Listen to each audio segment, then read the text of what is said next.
What's good, people? It is Tony the Savant, and I just got something that came across my desk. Juan Soto, the young 26-year-old superstar MLB baseball player, outfielder specifically, just signed the Major League Baseball's longest and largest contract in its history. As Juan Soto has signed with the New York Mets in a shocking and stunning manner, with a 765 million 15-year contract with many incentives as he has deserved in his illustrious career. But I believe that Juan Soto has absolutely shocked the Yankees, not just the Yankees, the Mets fans as well, and the MLB as a total. But ladies and gentlemen, before we get started, please like the video, share the video, hit the notification bell so you can be notified when I'm dropping content and going live on the channel. As well, if you haven't already, please subscribe to the channel. As I drop content daily, go live daily, stay very busy on the platform. And last but not least, please leave your thoughts and opinions in the comment section, as I'm always intrigued to hear what you all have to say about these topics. And yes, ladies and sports fans and gentlemen, Juan Soto has signed the biggest contract in Major League Baseball's history. Again, in a very stunning and shocking manner, because of all of the teams that were in the sweepstakes for Juan Soto's talents, I think the Mets may have been an afterthought when you had teams like, of course, the historic and um, um, probably, the most recognizable brand in baseball, if not in sports, in the New York Yankees. You had them in the sweepstakes. You had the World Series champions. He could have pulled a Kevin Durant and lost to the team that he would eventually join. You had the Los Angeles Dodgers, the standing World Series champions in the mix. They lost out on this on Juan Soto. You had the Boston Red Sox, who, as constructed, aren't one of the better teams in the league right now. But if you get a guy like Juan Soto, you're talking about attracting all other kind of free agents and also, tweaking what you have already in house with your team or the minor league, such and such. But you had the Boston Red Sox in the mix, Toronto Blue Jays, who I'm not 100% familiar with, but from all of the stuff that I've been hearing and researching, the Toronto Blue Jays are a formidable team. I believe the Tampa Bay Rays were in the mix. But again, of all of those teams, it was the New York Mets. And I'm not laughing at the Mets, as the Mets have been a very formidable team in recent years, but more notably in 2024 when they made their run to the MLB playoffs. And I mean, several times I counted the Mets out. They were on a bit of a miracle run, as I said time and time again. They reminded me a little bit of my Texas Rangers and how they just kept finding ways to win every time everyone counted them out.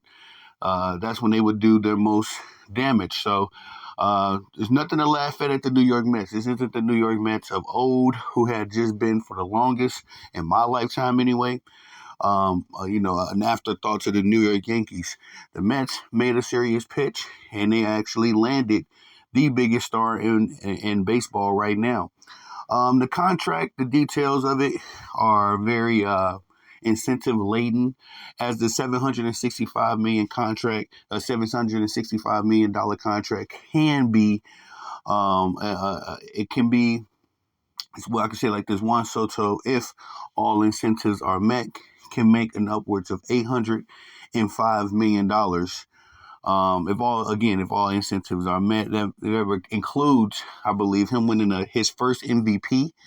As last season he was in second, and I remember a couple years ago, Juan Soto was third during his time with the Nationals. But one of the incentives is that he can make an additional, I believe, $500K by winning his first MVP, and then also make $1 million for every MVP he wins subsequently after that.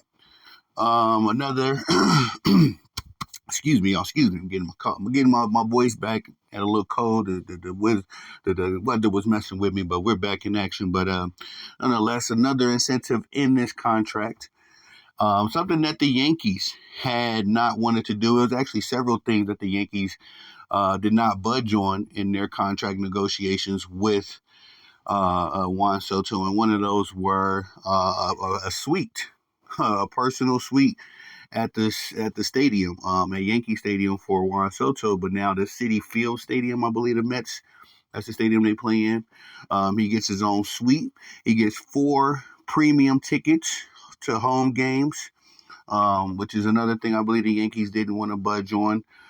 Something for sure I know that I reported on the Yankees did not want to budge on opt-outs during such a long tenured contract.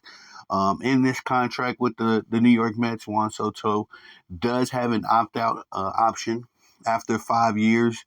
I believe another one after 7, another one after 10, and another one every year after that, if I'm not mistaken. But I know for sure there's one at the 5-year mark. So just in case the New York Mets aren't turning the tide completely how we expect them to do now that they have Juan Soto and another superstar that we'll talk about just in a little bit in Francisco Lindor.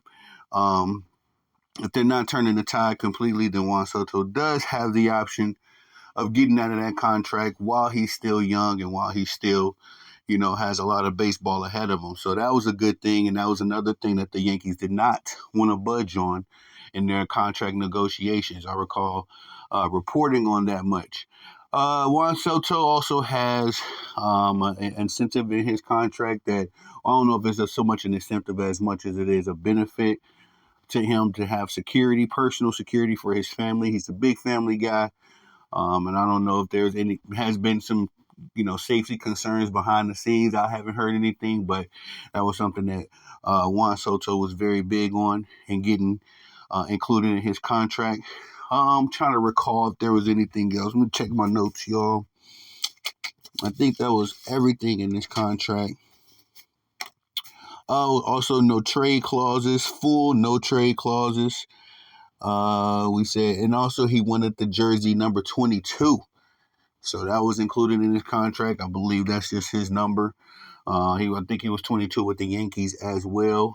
So that was something that Juan Soto in his contract. Also,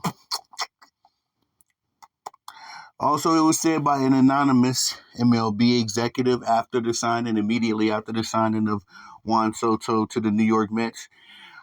And I found this funny as an Aaron Rodgers fan, as a Green Bay Packers guy, but he was saying that he felt like Juan Soto's his best chance to win a championship was with the Yankees. I can agree there, considering how the Yankees are built and how they do business.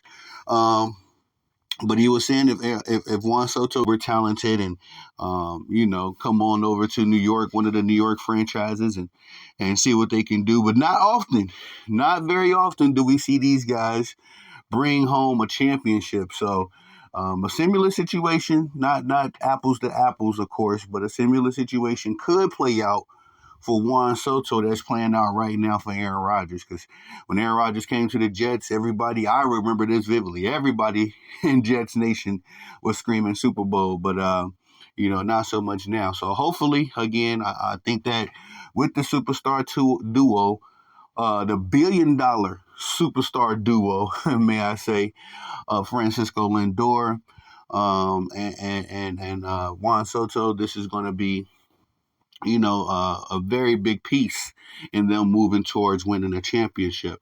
Also, I believe that Juan Soto's addition to the lineup of the New York Mets is going to open up other opportunities for guys like Mark Vientos, who I'm a big fan of as well. I think other guys are going to begin to get other opportunities because Juan Soto is so uber talented. You can kind of be a little bit more flexible with the rest of your game plan, as we've seen as we seen the New York Yankees do. They were very fluid with how they were able to finally get their lineup clicking and all that kind of stuff. So, and that was very much to do with Juan Soto. I think that's all I got on the notes, y'all. But again, this is going to be a very big move for the New York Mets. It's going to change the landscape of the MLB as we know it for sure. I still got the Dodgers, of course, them being the current heavyweight champions. You can't really bet against them until they lose or until they show signs of falling off a bit. But still got the Dodgers in the mix. But the Mets are one of my favorite teams. They're going to be one of my favorite teams to watch next season in the MLB. With Juan Soto off the market, though, we do have to see where other, star-studded outfielders will land now, because everybody was kind of putting themselves in position to land Juan Soto, understandably. But we also got Teoscar Hernandez out there, Jurickson Profar out there, and also Anthony Santander. So these are all other guys that can contribute to a championship team. These are guys that were contributing to competitive teams, especially Teoscar Hernandez, who also was the home run derby champion this past season. So we'll see where the rest of these guys land. I will be posting more videos, ladies and gentlemen, more MLB updates and highlights. Do forgive me.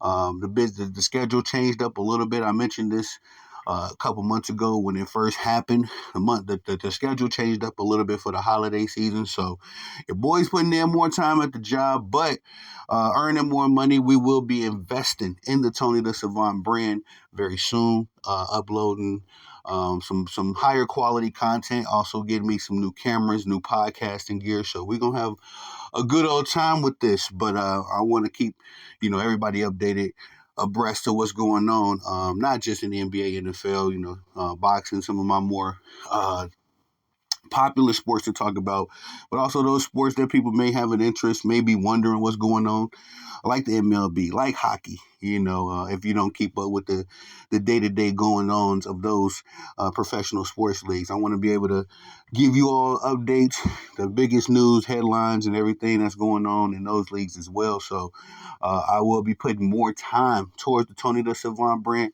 as the holidays are slowing down. Honestly, the volume at work ain't as crazy as it was, so we should be getting back to a normal everyday schedule where I can post, 12 hours of the day that I'm available, and we will get to work from there. But thank y'all for the love and support. Thanks for everybody that's been hitting me up, asking me what's going on, because I know I've been, my business model is to hit you with the Lil Wayne Tupac. I'm dropping albums, mixtapes, I'm doing features, I got clips, I got anything, I got hooks. So, I'm dropping out all of the product, as much product as I can over here. So I'm going to get back to it now that the schedule is kind of loosening back up. And just thank y'all for the love and support, man. That's all I got for y'all on this one. Please like this video, share this video, hit the notification bell so you can be notified when I'm dropping content and going live on the channel as well if you haven't already. Please subscribe to the channel as I drop content daily, go live daily. Stay very busy on this platform. And last but not least, please leave your thoughts and opinions in the comment section, as I'm always interested to hear what you all have to say about these topics. I am Tony the Savant. Thank you again for the support. Peace.